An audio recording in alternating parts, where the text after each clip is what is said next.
Hinarang ng Philippine Navy ang dalawang motorboat na mula raw Sabah sa bahagi ng Taganak Island sa Tawi-Tawi. Sa gitna yan ng paghihigpit ng mga otoridad sa mga barkong nagmumula sa Sabah dahil sa pagsiklab ng bakbakan doon. May ulat on the spot si Chino Gaston. Chino?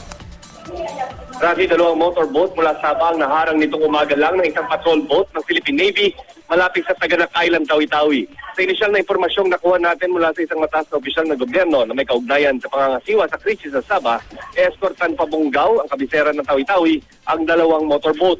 Hindi pa malinaw sa ngayon kung ilan ang dala nitong mga sibilyan mula sa Sabah at kung saan silang lugar ng Sabah nang galing.